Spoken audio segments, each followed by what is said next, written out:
참 예수님, 반갑습니다.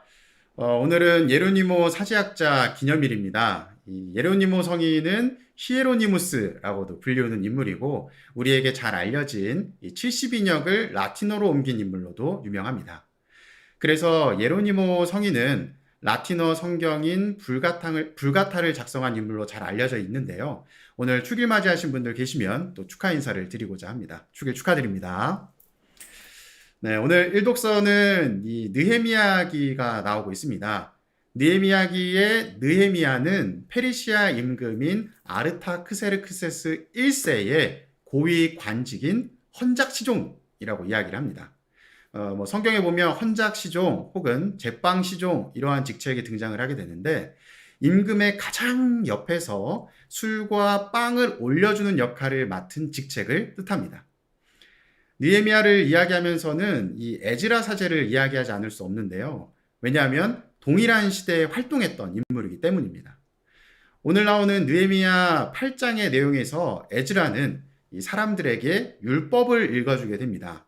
그리고 그 대상은 남자와 여자뿐만 아니라 말귀를 알아들을 수 있는 모든 이들에게 해당된다고 이야기를 합니다.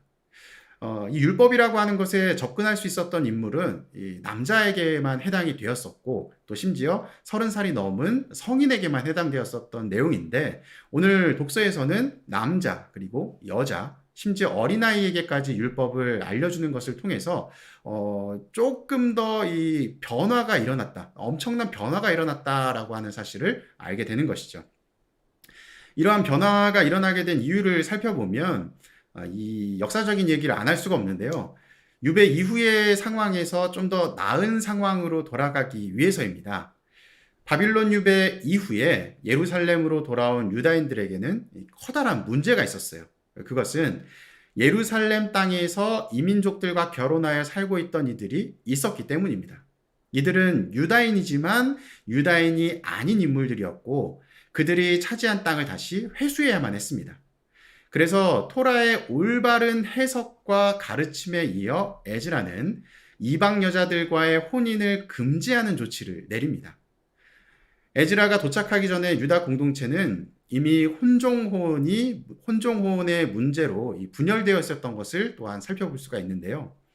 돌아온 유배자들이 외국인들과의 혼인한 이유를 살펴보면 조상들에게 물려받은 땅을 되찾기 위해서였다라고 해석을 하고 있습니다. 그들은 자신들의 조상들의 땅을 되찾고 싶었으나 이미 자리를 잡은 그들은 그것을 내주려고 하지 않는 문제 안에서 이 갈등이 발생했었던 것이죠. 그래서 에즈라는 외국 여자와 혼인한 모든 남자에게 아내와 자식들을 내보내게 하는 정책을 펼치게 됩니다.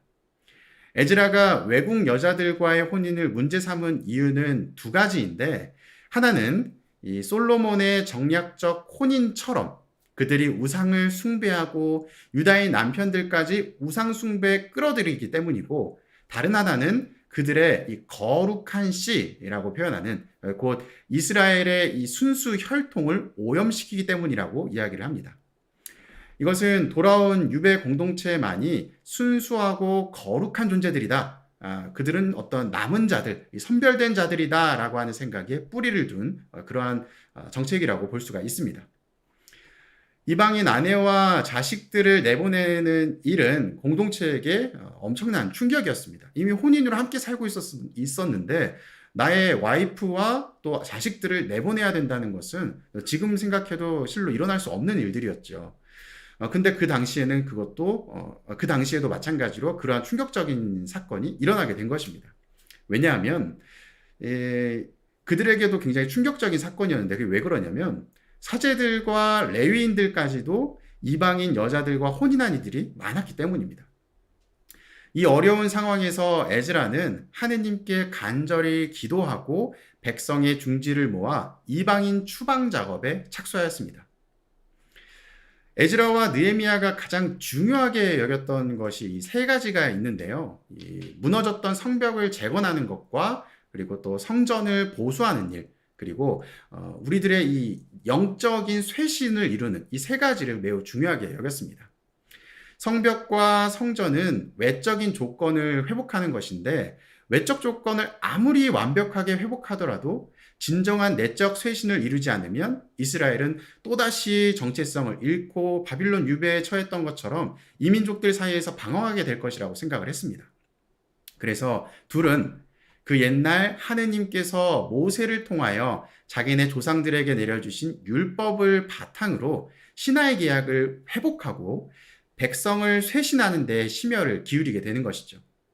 이러한 작업을 한 에즈라는 제2의 모세라고 불리우게 됩니다. 그리고 바빌론 유배는 제2의 이집트 탈출이라고 불리우게 되는 것입니다. 이러한 관점으로 오늘 복음을 살펴보면 예수님께서는 72명의 제자를 지명하시고 앞서 둘씩 보내시면서 이야기하십니다. 수확할 것은 많은데 일꾼은 적다. 또 돈주머니도 여행 보따리도 신발도 지니지 말고 길에서 아무에게도 인사하지 마라 라는 말을 하십니다. 파견받은 이들이 어떤 모습을 지녀야 되는지 이후에 쭉 설명을 해주고 계시는 그런 내용입니다. 예수님의 제자들은 아마도 수많은 사람들을 만났을 것이고 누구는 그들을 환대하고 누군가는 그들을 문전박대하기도 했을 것입니다. 문전박대한 이들은 왜 그런 결정을 하게 됐을까? 오늘 독서를 통해서 바라본다면 이 외적인 준비는 이루었지만 진정한 의미로 내적인 쇄신은 이루지 못했기 때문입니다. 아무리 외적인 부분을 잘 준비하더라도 그리스도를 받아들일 내적인 준비가 되지 않는다면 진정한 의미의 쇄신은 이루어질 수 없는 것이죠. 내 안에 파견된 그리스도를 받아들이려는 준비가 되어 있지 않다면 그리스도를 받아들일 수 없는 것이고 진정한 내적 준비를 이루지 못하게 되는 것입니다. 더 좋은 것을 추구하며 나를 꾸미는 것이 우리의 일반적인 모습일 것입니다. 그러나 진정으로 나를 꾸밀 줄 아는 사람은 겉이 아니라 내면을 꾸밀 것입니다. 그리고 그 내면은 그리스도를 통해서 채워질 때 완성되고 풍성해질 것입니다. 사랑합니다.